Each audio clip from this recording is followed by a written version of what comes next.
Donc, nous voici maintenant sur Godot. Alors, j'ai créé un nouveau projet que j'ai appelé Père Noël, tout simplement. De base, on arrive sur cette interface-là, on est sur le format 3D. Nous, ça nous intéresse pas, donc on va cliquer tout en haut sur 2D, puisqu'on veut avoir de la 2D. Donc, ce qu'on va vouloir faire, c'est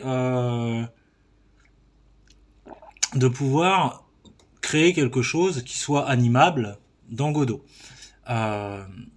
Étant donné que c'est un dessin, on va ajouter un nœud spécifique qui va nous permettre d'avoir un sprite. Un sprite, c'est-à-dire une ressource graphique.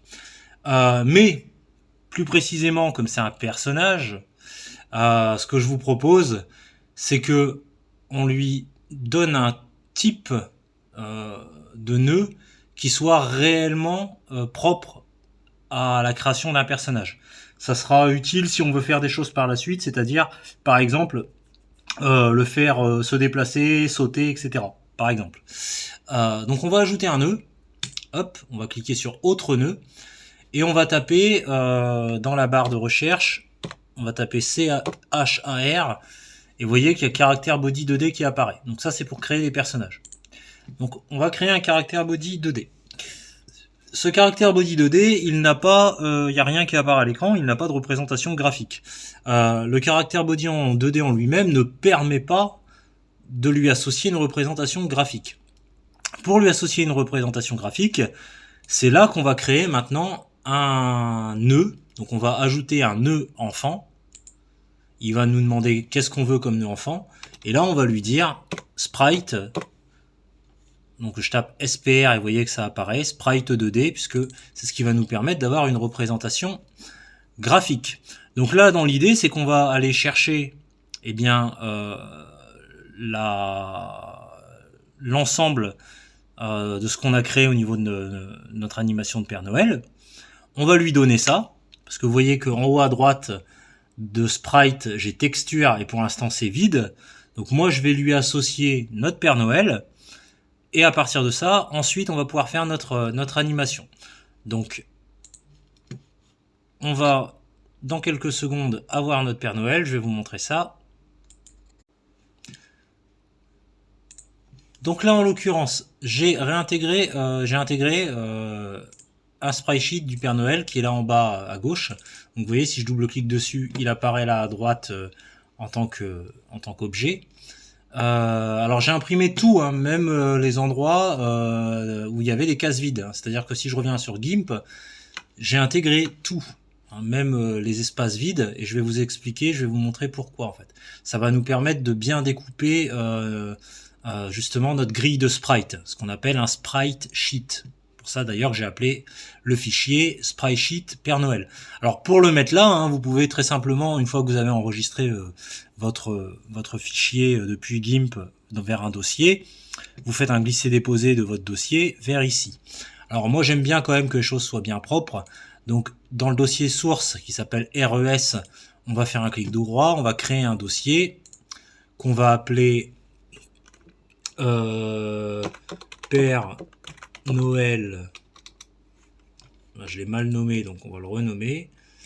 On va l'appeler Père Noël scene, hein, pour dire que c'est une scène qui va contenir notre Père Noël. Hop. Et comme il peut y avoir beaucoup de choses différentes dans une scène, on va créer un sous-dossier qu'on va appeler sprite. Donc c'est là qu'on va mettre notre grille de sprite sheet. Donc comme ça nous permet de nous organiser, de nous y retrouver un peu. Donc on la range au bon endroit. On n'est pas obligé, hein, mais moi je le fais pour que ce soit propre. Donc je reviens tout en haut à gauche sur mon sprite. Je vais le renommer aussi. Je vais l'appeler sprite Père Noël. On va dire j'ai du mal à taper. Hop. Et le caractère body 2D d'ailleurs je vais le changer aussi. Je vais l'appeler Père Noël. Donc dans Sprite Père Noël, comme j'ai dit tout à l'heure, pour l'instant la texture est vide. Donc je vais prendre tout en bas à gauche là mon sprite sheet, c'est-à-dire ma grille avec mes Père Noël, que je vais faire glisser jusqu'ici et je vais relâcher. Et là en fait, ma grille, vous voyez, tous mes Pères Noël apparaissent. Alors moi, je veux pas qu'ils apparaissent tous. Je veux qu'il y en ait que un qui apparaisse. Et je veux précisément que, de base, à l'état de repos, ce soit mon Père Noël idle qui apparaisse. Donc celui-ci. Celui sur le premier, sur la deuxième ligne. Donc comment je fais ça? Eh bien, quand j'ai dessiné tout à l'heure mon personnage, j'ai dessiné sur une grille, sur GIMP. Et comme vous voyez, dans ma grille, j'ai 7 lignes horizontales et j'ai 10 colonnes. Donc c'est de ça dont on va se servir. En plus, elles sont toutes découpées de façon à ce qu'elles fassent 96 pixels par 96 pixels. Donc ça va aider GIMP à s'y retrouver. En fait, on va aller tout à droite. On est toujours sur Sprite Père Noël. Tout à droite, on va aller dans Animation. Et vous voyez qu'il y a des paramètres. On nous dit H-frame et V-frame. H-frame, c'est le nombre d'images qu'il y a à l'horizontale. Donc à l'horizontale, on a dit que on avait 10 images. Il y a 10 colonnes, donc on a 10 images à chaque fois à l'horizontale. On a 10 cases précisément. Donc là, on va lui mettre 10. Voilà. Comme ça, on sait que c'est bien taillé comme il le faut. Et on a dit qu'à la verticale, on avait 7 lignes. 1, 2, 3, 4, 5, 6, 7. Donc on va lui rentrer 7. Voilà. Et là, du coup, vous voyez, on a bien le personnage en mode unique. Par contre, on a le personnage de la première ligne. On n'a pas notre personnage idle. Donc si on veut notre personnage idle, comme il est sur la deuxième ligne, on a deux possibilités. On lui dit soit tu descends au niveau des coordonnées d'une case, donc on va à frame chord, ça veut dire les coordonnées de la frame, et on lui dit de descendre. Alors je rappelle, c'est un peu contre-intuitif, mais en informatique, plus on augmente le chiffre, plus ça descend. Plus on descend le chiffre, plus on baisse le chiffre. Voilà, on peut pas. Il nous dit qu'on peut pas descendre en dessous de 0. Mais si on pouvait descendre à -1, eh bien, il monterait par rapport à notre grille. Donc là, pour descendre par rapport à notre grille, il faut augmenter le chiffre. Il faut mettre 1. Et vous voyez qu'en mettant 1, il passe bien sur notre première image de notre deuxième ligne. D'ailleurs, vous voyez que il a changé automatiquement. Là, on avait la frame 0. Dès l'instant où sur Y, je suis monté d'un cran, il m'a mis frame 10. Pourquoi il me met frame 10? Eh bien, c'est parce que dans Godot, vous avez un compte qui se fait à partir de 0. Donc, ma première image de la première ligne, il me la compte en 0. Celle-ci, la deuxième, c'est 1, 2, 3, 4, 5, 6, 7, 8, 9. Donc ma dernière image de ma ligne, il y a 10 images, mais ça s'appelle image 9 parce qu'on a commencé à compter à partir de 0. Et c'est d'ailleurs pour ça que mes dessins, vous vous rappelez, dans le groupe de calque, je les ai toujours notés en les numérotant à partir de 0. Donc du coup, vu que la dernière de la première ligne c'est 9, et bien ensuite, la première de la deuxième ligne, c'est 10. Donc, première ligne, dernière image, 9. On passe à la ligne suivante, et du coup, la première image, c'est 10. Donc, voilà.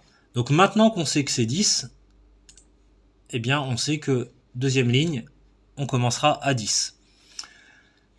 Donc là, en fait, on a l'image à partir de laquelle on veut débuter.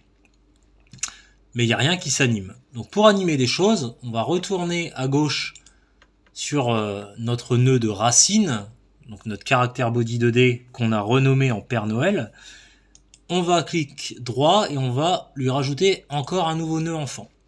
Et là, on va lui ajouter un nœud qui s'appelle Animated. Donc je vais taper Anime. Et vous voyez qu'il y a déjà des choses qui s'affichent. Donc j'ai deux choses. Alors de base, il me met sur Animation Tree. Ça n'est pas ce que je veux. Moi, je veux Animation Player. Donc, je clique dessus et je fais créer. Donc là, maintenant, j'ai ce qu'on appelle un Animation Player. Animation Player, pour l'ouvrir, bon là, il est déjà ouvert par défaut quand je clique dessus.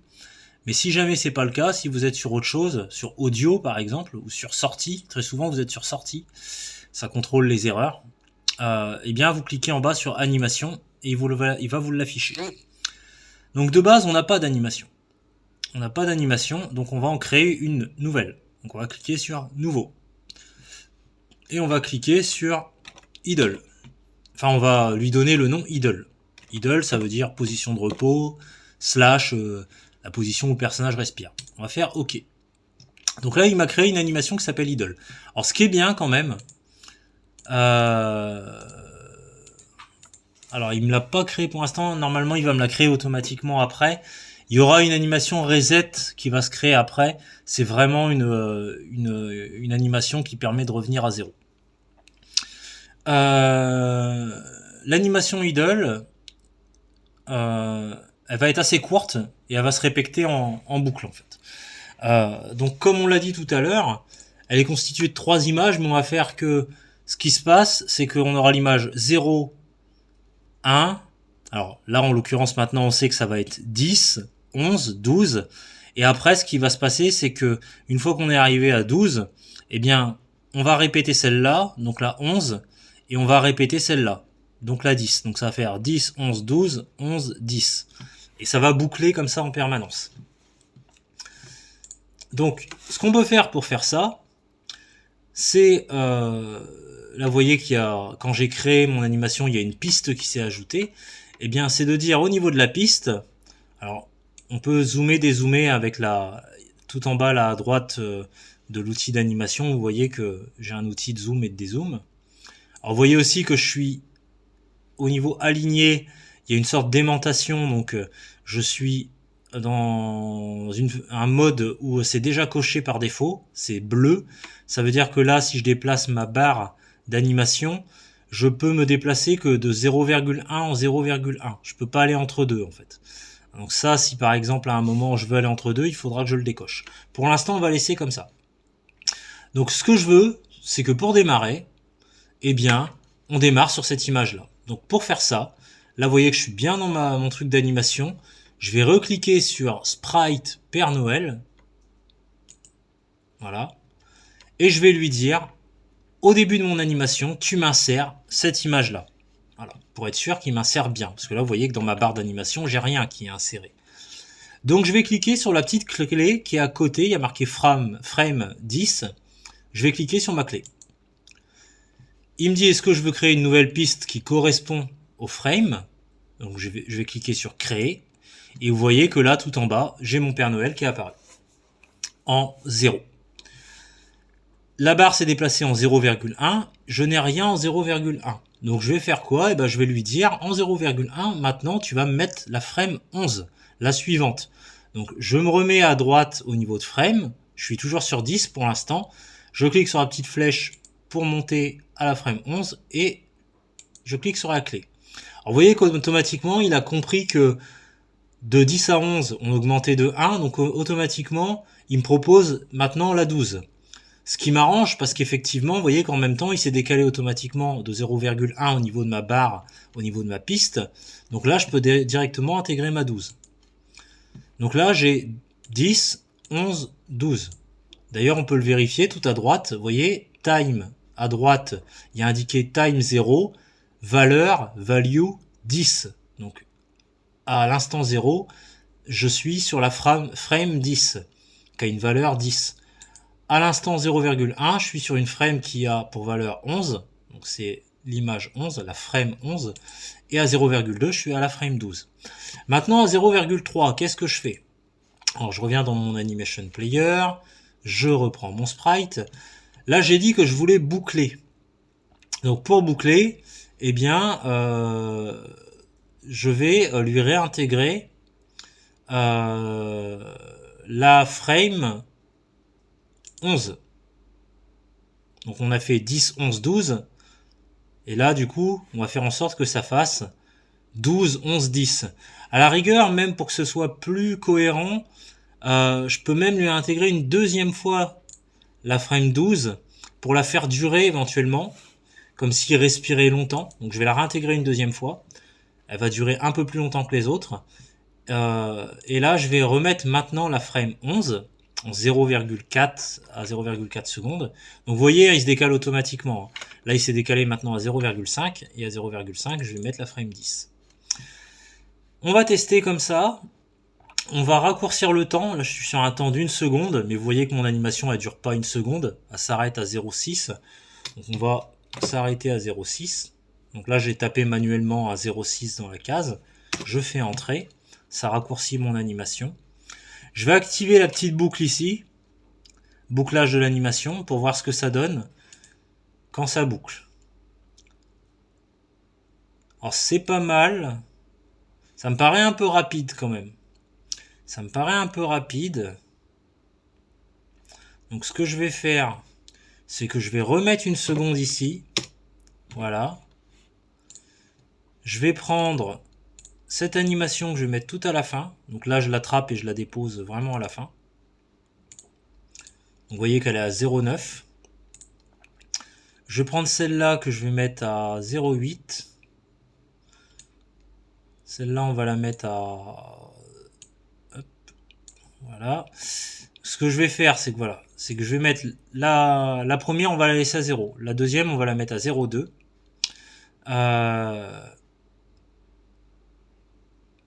On va faire en sorte d'avoir quelque chose comme ça. On va tester comme ça. Ça me paraît plus naturel. Donc vous voyez, en espaçant le temps entre les animations, on a quelque chose d'un peu plus naturel. Donc là, on a notre animation de personnage qui respire. Donc c'est pas mal. C'est pas mal. Ça a un effet assez réaliste en soi. C'est pas mal. Alors vous remarquerez qu'il y a un truc qui va pas. Tout en haut, vous remarquerez qu'il y a du blanc qui à un moment apparaît en haut de l'écran et qui a l'air de descendre. En fait, le blanc, il vient du fait que sur notre grille, quand on a rajouté le blanc, vous voyez que là, il y a du blanc aussi qui s'est rajouté. Mais pour notre test, c'est pas gênant. Mais quand on fait un dessin propre, il faut s'assurer que les éléments d'une case ne débordent pas dans les cases adjacentes, donc sur les côtés, cases à droite ou à gauche, mais qui ça déborde pas non plus sur les cases qui sont en dessus ou en dessous. Donc voilà. Mais là pour l'instant notre personnage marche, ça fonctionne, ça respire. Donc on va créer une deuxième animation. Et vous voyez, je vous avais dit qu'il allait me créer automatiquement une animation reset. Donc si on va voir dedans, en fait mon animation reset, qu'est-ce qu'il a pris en compte pour la créer? Il a pris en compte la frame qu'on a définie comme étant la frame de base. Nous, on a défini que c'était la frame 10. Donc, automatiquement, il m'a créé une piste reset qui prend en compte la frame 10. Donc, la frame d'état de repos. Là, on va créer une nouvelle animation. Donc, on va aller dans Animation. On va aller dans Nouveau. Et on va l'appeler Run. Ça va être l'animation de course. On va faire OK. Et on va se remettre à 0 déjà. Hop. Et là, de la même façon, hop, on va reprendre l'animation player. Et on va lui dire quel frame il doit intégrer. Alors là, on va plus utiliser la ligne 2, mais on va utiliser la ligne 1. Donc ligne 2, on commençait à 10, puisque je vous ai rappelé qu'on partait de 0, au bout de la ligne on était à 9, une fois qu'on change de ligne, on est à 10. Là, on commence bien à la ligne 1, donc on va commencer à 0. Donc, on est sur notre animation player. On est sur 1 seconde de durée. On va lui dire à notre sprite Père Noël, on va le prendre. Là, on va cliquer sur la sorte de flèche qui fait un petit arrondi vers la gauche pour remettre à 0. Et on va cliquer sur la clé pour lui dire, dans l'animation de run, au début de la piste, au début de l'animation, je veux être dans cet état-là. Donc vous voyez, à 0, je suis dans cette position-là. À 0,1 précisément, je me remets sur Animation Player, je reprends mon sprite. Je veux qu'on augmente d'une frame. Donc de 0, je veux qu'on passe à 1. Et on va faire ça à chaque fois jusqu'à 10. Et on va cliquer sur la clé. À 0,2, je veux qu'on soit sur la frame 2. À 0,3, vous voyez qu'il augmente, frame 3. Et automatiquement, il me les incrémente. À 0,4, frame 4. À 0,5, frame 5. A06, frame 6, A07, frame 7, A08, frame 8. Alors vérifiez à chaque fois hein, que vous avez bien cliqué, parce que si vous cliquez à côté, il ne va pas vous l'intégrer.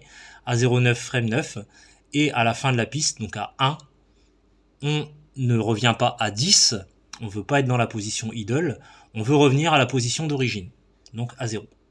Hop, voilà. On va la faire boucler aussi, donc on va cliquer ici dans l'animation player sur les petites flèches qu'on va activer en bleu, et on va lancer l'animation pour voir ce que ça peut donner. Alors, c'est pas hyper réaliste parce qu'en fait on n'a pas de mouvement de tête. Il aurait été un peu plus sympa de donner un petit peu de mouvement à la tête, de donner par exemple quand il court un mouvement avec le bonnet et puis la petite boule au bout du bonnet qui bouge avec le mouvement de la course, la tête qui bouge également, mais ça nous donne déjà une idée et c'est déjà plutôt pas mal. En tout cas, ça fonctionne. C'est quelque chose qui est fonctionnel. On pourrait avoir au fur et à mesure de la course les poils de barbe qui bougent un peu. Alors là, on s'aperçoit qu'il y a un endroit, il y a une image où il y a quelque chose qui est un peu moche. Justement, au niveau des cheveux, vous voyez, là, sur cette image-là, on a des cheveux qui se superposent bizarrement. Donc ça, il faudrait retravailler cette image-là, vous voyez. Donc là, par exemple, on sait que c'est l'image qui est l'image 8. Donc si on retournait dans notre dessin, il faudrait qu'on prenne l'image 8, qui est celle-là, visiblement, et qu'on regarde. C'est celle-là, voilà, vous voyez, là, c'est pas très propre. Il faudrait qu'on redessine proprement les choses. Donc voilà. Mais dans l'ensemble, ça marche. Pour avoir un peu plus de réalisme, il faudrait incliner un peu la tête en fonction de la course, bouger un peu les cheveux, éventuellement bouger un peu les poils de barbe, bouger un peu le bonnet aussi, avec peut-être le pompon au bout du bonnet qui bouge au gré du vent, enfin au gré du mouvement du personnage, etc., etc. Mais c'est pas si mal que ça. Donc voilà, on est arrivé au terme, je dirais, de ce tuto orienté animation. Bien sûr, après, on peut aller plus loin, créer un projet global de jeu dans lequel on intègre notre personnage de façon à ce qu'il se déplace dans un niveau, etc., etc. Donc en ajoutant, en créant un niveau, en ajoutant des boîtes de collision de sorte à ce que voilà le personnage rentre en collision avec le niveau, en ajoutant un script de façon à ce que le personnage puisse avoir la possibilité de se déplacer, parce que là il court sur place, hein, la possibilité de se déplacer dans le niveau, sauter par-dessus les obstacles, etc., etc. Là c'était vraiment pour vous montrer la partie animation.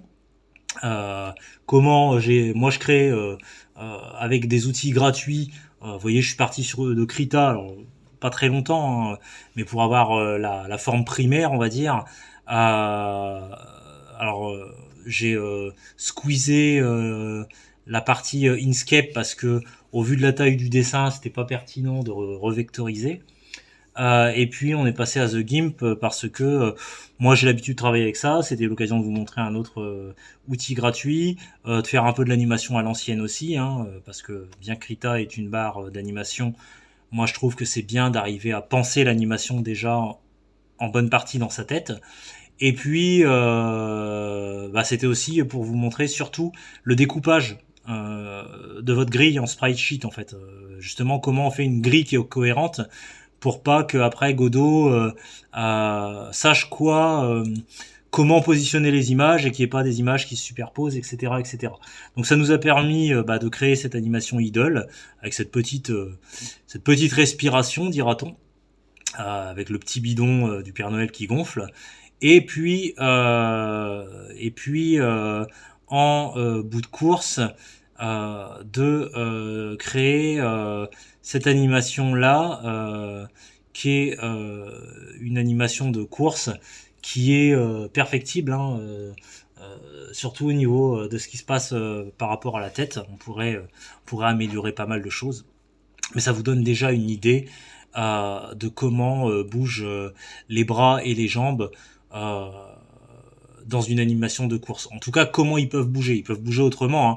On pourrait avoir un bonhomme avec un côté plus rebondissant, où les genoux se plient beaucoup plus lorsqu'il y a un pied qui touche le sol et qu'il y a un côté rebondissant, une sorte d'impulsion quand il repart. Mais voilà, pour une petite animation de base, ça peut marcher très bien. Et bien sur ce, j'espère que ce tuto qui est, je l'avoue, long, mais au moins vous aurez le détail complet, vous aura plu et je vous dis à bientôt. Sur ce, salut!